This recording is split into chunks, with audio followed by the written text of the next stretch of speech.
a lot of people were very excited for both of you joining the MCU for very different reasons. And I'm curious for each of you, what does it mean to have joined the MCU? What does it mean to yourself? You know what I mean?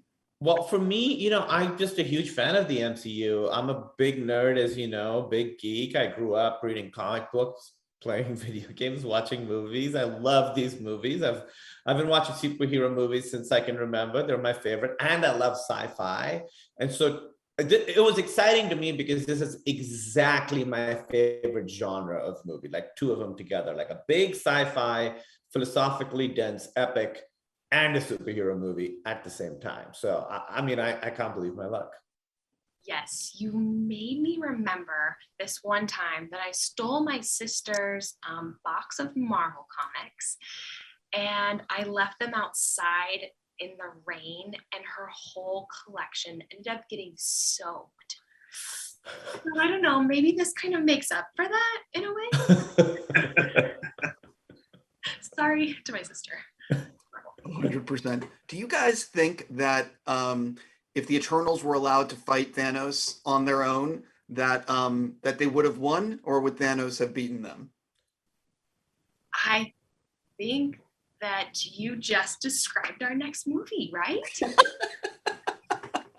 Yeah, let's do it. Yes. Listen, you're trying to get us into trouble with your controversial questions, and we are not taking the bait. Are we more powerful than the people who fought Thanos in Endgame? The fact that you're asking the question kind of answers the question. Right, of course. I get it.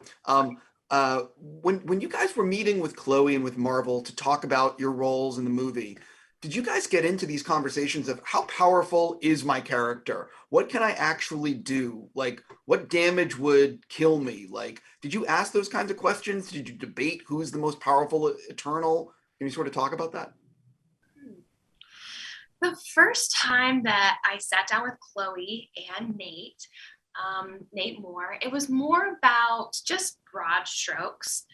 And one of the most interesting things that happened in the conversation that we had, it was more about, who are you, Lauren? Who are you? They wanted to know who I was. They wanted to know about my interests. They wanted to know what I did in my daily life, how I faced challenges, if I confronted problems, what that looked like. And I'm glad, I didn't walk away from that meeting with a lot of information about the character, but I talked about what I could bring to that character. Yeah, and for me, they actually changed my power. At one point, I was going to be really good with swords. I was going to have 2 swords, and that was at the first meeting. In the second meeting, Chloe was like, no, I don't want to have swords. He's going to do finger guns. And I was like, finger guns? That sounds so goofy. She's like, trust me, it's going to look great. She was right. It looks great. What's interesting to me about this movie and superpowers is that you have sort of Ikaris, who has the more traditional superhero powers, right? He flies, he shoots beams. His powers are like physical strength.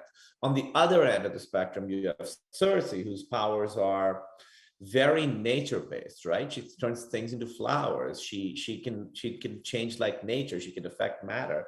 Those are 2 very different kinds of powers. So to me, it was exciting to do a superhero movie where you really can sort of get into what traditional superhero powers are and what is a different version of that perhaps has been discounted previously. On that note, I need to stop. I'm just going to say thank you for your time, and I really sincerely hope this is a huge hit. For real.